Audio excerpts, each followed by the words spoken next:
नमस्कार दोस्तों, स्वागत है आप लोगों का मेरे इस चैनल में। चलिए सीपीसी को आगे बढ़ाते हैं और आगे के जो सेक्शंस हैं वो सब पढ़ते हैं, समझने की कोशिश करते हैं। तो आज हम लोग करेंगे पार्ट 2। तो पार्ट 2 जो है वो एग्जीक्यूशन को लेकर के है, डिग्री के एग्जीक्यूशन को लेकर के।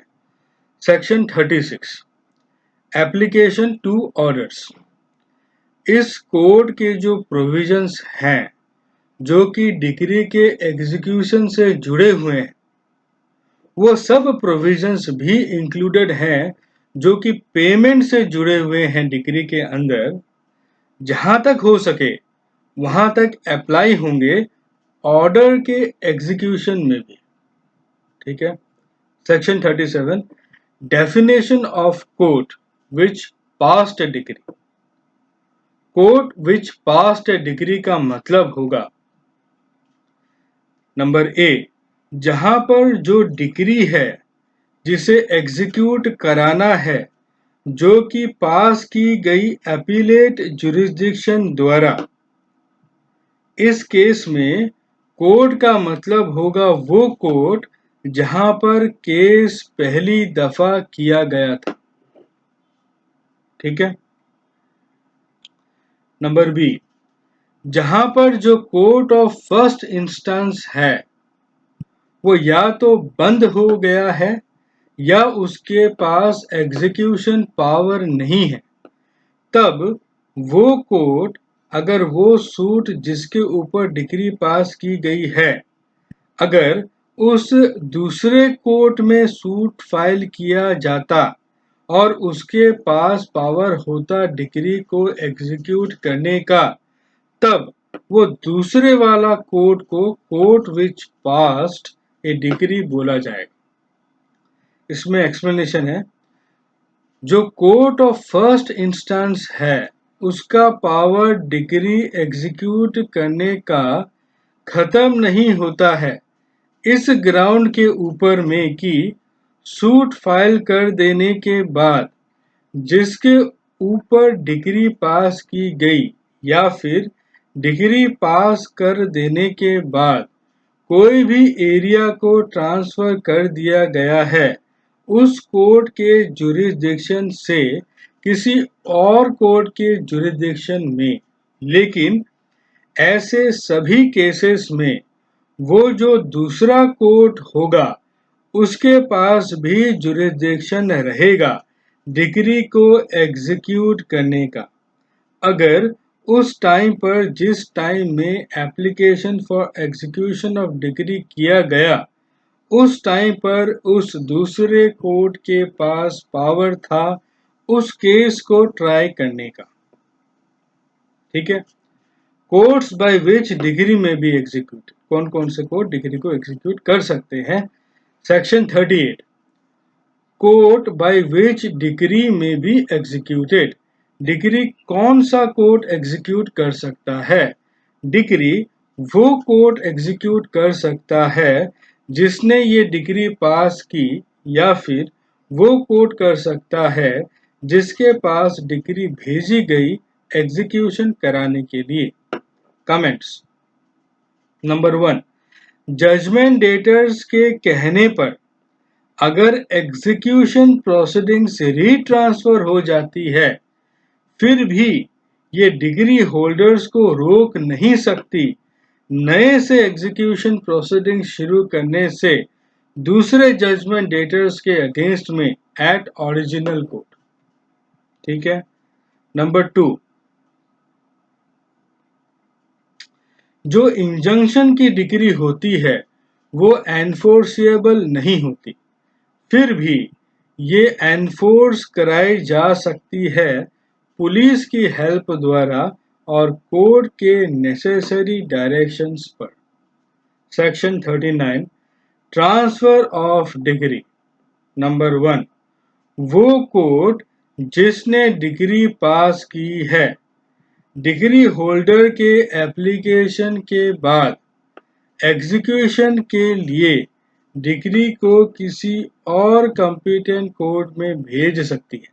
पॉइंट नंबर ए, इसी का सबसेक्शन ए क्या है, अगर वो आदमी जिसके अगेंस्ट में डिग्री पास की गई है वो असल में और अपनी इच्छा से किसी दूसरी जगह रहता है और बिजनेस चलाता है, तब डिग्री को एग्जीक्यूशन कराने के लिए उस दूसरे कोर्ट में भेजा जा सकता है जिसकी जुरिस्डिक्शन में वो जजमेंट डेटर रहता है।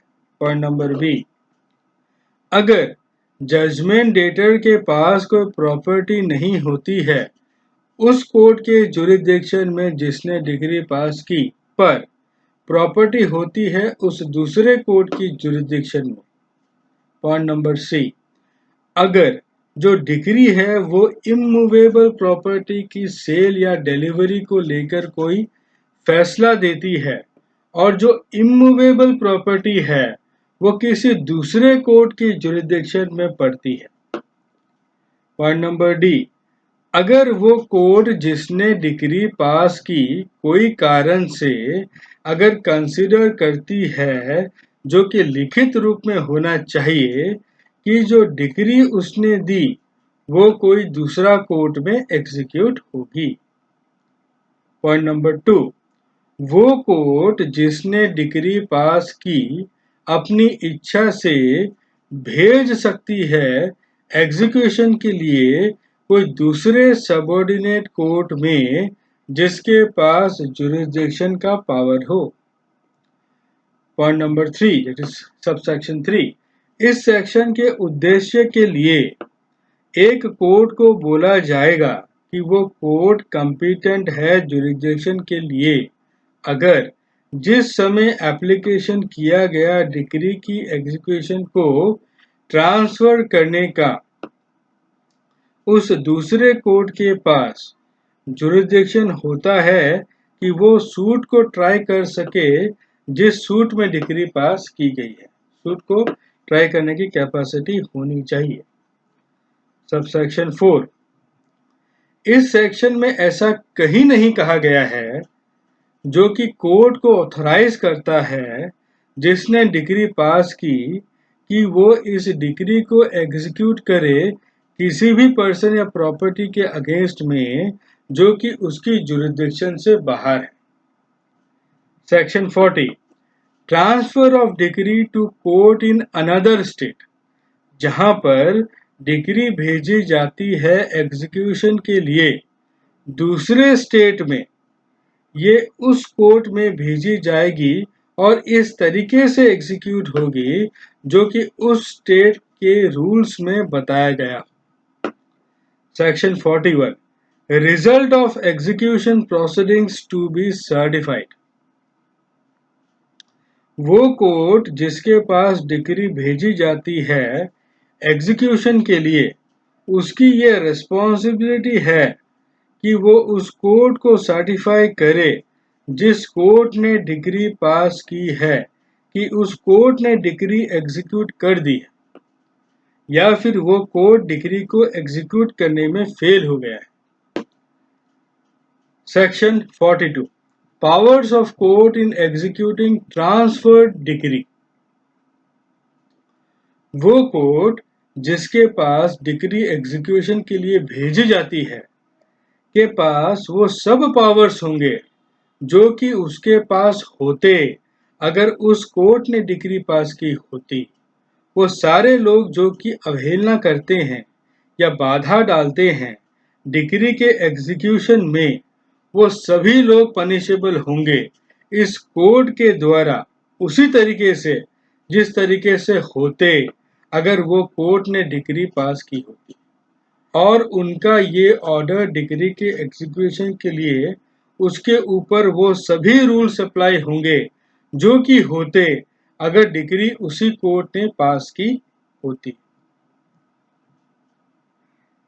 सबसेक्शन 2 का सबसेक्शन 1 के प्रोविजंस को बिना इंटरफेयर करते हुए, मतलब सबसेक्शन 1 जो ऊपर बताया गया प्रोविजंस है को बिना इंटरफेयर करते हुए सबसेक्शन 2 क्या बोलता है, उस कोर्ट का पावर उस सबसेक्शन के अंदर इंक्लूड करेगा वो सब पावर्स जो कि उस कोर्ट के पास थे जिसने डिग्री पास की। और वो सब पावर्स क्या क्या है, नंबर ए, पावर डिग्री भेजने का एग्जीक्यूशन के लिए कोई दूसरे कोर्ट में अंडर सेक्शन 39। मतलब जिस कोर्ट को डिग्री एग्जीक्यूशन के लिए भेजी गई है उस कोर्ट के पास वो सब पावर्स होंगे जो कि जिस जिस कोर्ट ने डिग्री पास की उस कोर्ट के पास थे। और वो क्या क्या पावर्स हो सकते हैं, पॉइंट नंबर ए में जो बताया गया वो ये है कि पावर डिग्री भेजने का एग्जीक्यूशन के लिए कोई दूसरे कोर्ट में under section 39। Number B, power कि वो डिग्री को एग्जीक्यूट कर सके डिक्रीज जजमेंट डेटर के लीगल रिप्रेजेंटेटिव के ऊपर अंडर सेक्शन 50। पावर की वो डिग्री को एग्जीक्यूट कर सके डिक्रीज जजमेंट डेटर के लीगल रिप्रेजेंटेटिव के ऊपर अंडर सेक्शन 50। और सी नंबर पॉइंट है पावर डिग्री के अटैचमेंट का ऑर्डर देने का। ठीक है। सब सेक्शन 3, वो कोर्ट जो कि ऑर्डर पास करती है अपने पावर्स को एक्सरसाइज करते हुए जो कि सबसेक्शन 2 में बताया गया है, वो एक कॉपी भेजेगी उस कोर्ट में जिस कोर्ट ने डिग्री पास की है। ठीक है। नंबर 4, सबसेक्शन 4, इस सेक्शन में ऐसा कुछ नहीं कहा गया है जो कि उस कोर्ट जिसके पास डिग्री एग्जीक्यूशन के लिए भेजी गई है को देता है नीचे बताए गए कोई भी पावर। नीचे बताए गए पावर्स नहीं है एग्जीक्यूटिंग कोर्ट के पास। क्या? नंबर ए, डिग्री को एग्जीक्यूशन का ऑर्डर दे देने का power transferee of the degree के कहने पर। नंबर बी, अगर कोई डिग्री फर्म के अगेंस्ट में पास की जाती है तो ऐसा ऑर्डर दे देने का पावर कि डिग्री का एग्जीक्यूशन कोई पार्टिकुलर पर्सन के अगेंस्ट में नहीं होगा। इसमें वो सब पर्सन्स इंक्लूड नहीं होंगे जो कि ऑर्डर 21 के रूल 50 के सब रूल 1 के क्लाउज बी और क्लाउज सी में मेंशन्ड है, वो सब एक्सक्लूड है। Section 43, execution of decrease passed by civil courts in places to which this code does not extend। कोई भी डिग्री जो कि कोई भी सिविल कोर्ट द्वारा पास की जाती है जो कि भारत के किसी भी जगह में एस्टेब्लिश्ड है जिसके ऊपर इस कोड के प्रोविजंस अप्लाई नहीं होते, या फिर कोई भी कोड जिसे एस्टेब्लिश और चलाया जाता है सेंट्रल गवर्नमेंट के अथॉरिटी द्वारा जो कि भारत के बाहर में है, अगर ये एग्जीक्यूट नहीं किए जा सकते हो उस कोर्ट के जुरिडिक्शन में जिस कोर्ट ने डिग्री पास की, तब इस डिग्री को एग्जीक्यूट कराया जा सकता है किसी भी कोर्ट द्वारा जिसके ऊपर ये कोड एप्लीकेबल है। Section 44, execution of decrees passed by revenue courts in places to which this code does not extend। जो स्टेट गवर्नमेंट है वो अपनी ऑफिशियल गैजेट में नोटिफिकेशन देकर बता सकती है कि कोई भी रेवेन्यू कोड की डिग्री भारत के किसी भी जगह से जिसके ऊपर इस कोड के प्रोविजंस अप्लाई नहीं होते वो उसके स्टेट में एग्जीक्यूट किए जा सकते हैं एज इफ कि वो डिग्री उस स्टेट के रेवेन्यू कोर्ट ने पास की है। Section 44A, execution of degrees passed by courts in reciprocating territory. और रेसिप्रोकेटिंग टेरिटरी सुपीरियर कोर्ट क्या होता है हम लोग इसको भी एक्सप्लेन करेंगे। अपन सेक्शन को जैसे है वैसे पढ़कर समझने की पहले कोशिश करते हैं। तो 44A, execution of decrees passed by courts in reciprocating territory। Number 1, जहां पर डिग्री की सर्टिफाइड कॉपी कोई भी रेसिप्रोकेटिंग टेरिटरी के सुपीरियर कोर्ट के द्वारा, जैसा कि मान लीजिए उस रेसिप्रोकेटिंग टेरिटरी का जो डिस्ट्रिक्ट कोर्ट है मान लीजिए वो सुपीरियर कोर्ट है, तो वो अगर देता है में फाइल किया गया है कोई सर्टिफाइड कॉपी, तो उस डिग्री को भारत में एग्जीक्यूट कराया जा सकता है ये मान करके कि डिग्री को डिस्ट्रिक्ट कोर्ट ने पास किया है। ठीक है। नंबर 2, डिग्री के सर्टिफाइड कॉपी के साथ साथ एक सर्टिफिकेट भी फाइल करना पड़ेगा जिसे कि वो सुपीरियर कोर्ट देगा, जिसमें लिखा होगा कि किस हद तक डिक्री को सेटिस्फैक्टरीली एग्जीक्यूट किया गया है, और ये सर्टिफिकेट कंक्लूसिव प्रूफ होगा सेटिस्फैक्शन का। पॉइंट नंबर 3, जो सेक्शन 47 के प्रोविजंस हैं वो अप्लाई होंगे डिग्री की सर्टिफाइड कॉपी फाइल करने के बाद डिस्ट्रिक्ट कोर्ट में, और डिस्ट्रिक्ट कोर्ट डिग्री की एग्जीक्यूशन के लिए मना कर देगा अगर डिग्री सेक्शन 13 के क्लाउजेस A to F में अगर पड़ती हो। तो जो सेक्शन 47 के प्रोविजंस हैं वो अप्लाई होंगे डिग्री की सर्टिफाइड कॉपी फाइल करने के बाद डिस्ट्रिक्ट कोर्ट में।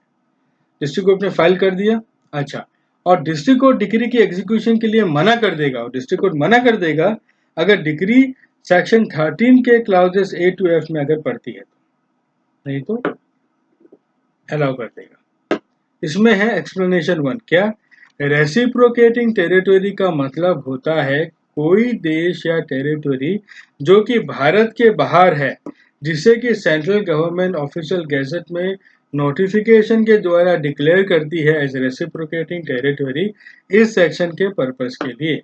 और सुपीरियर कोर्ट्स मतलब होता है वो सब कोर्ट्स जिसे कि नोटिफिकेशन में एज सुपीरियर कोर्ट्स मेंशन किया जाता है। एक्सप्लेनेशन 2, डिग्री सुपीरियर कोर्ट के कंटेक्स्ट में इसका मतलब होता है कोई भी डिग्री या जजमेंट ऐसे कोर्ट का जिसमें कि पैसा देना हो, लेकिन पैसा देना टैक्सेस या इसी टाइप के खर्चों से जुड़ा हुआ नहीं होना चाहिए, या फिर फाइन या पेनल्टी से जुड़ा हुआ नहीं होना चाहिए, और आर्बिट्रेशन अवार्ड भी नहीं होना चाहिए। ठीक है, डिग्री जो सुपीरियर कोर्ट के कंटेक्स्ट में इसका मतलब होता है क्या, कोई भी डिग्री या जजमेंट ऐसे कोर्ट का जिसमें कि पैसा देना हो, लेकिन पैसा देना टैक्सेस या इसी टाइप के खर्चों से जुड़ा हुआ नहीं होना चाहिए, या फिर फाइन या पेनल्टी से जुड़ा हुआ नहीं होना चाहिए, और आर्बिट्रेशन अवार्ड भी नहीं होना चाहिए। तो दोस्तों आज हम लोग यहीं तक ही पढ़ते हैं। अगर कुछ भी चीज़ आपको समझ में नहीं आए तो नीचे कमेंट करके बताइएगा, मैं वापस एक्सप्लेन कर दूंगा। वीडियो देखने के लिए बहुत बहुत धन्यवाद। Thank you very much.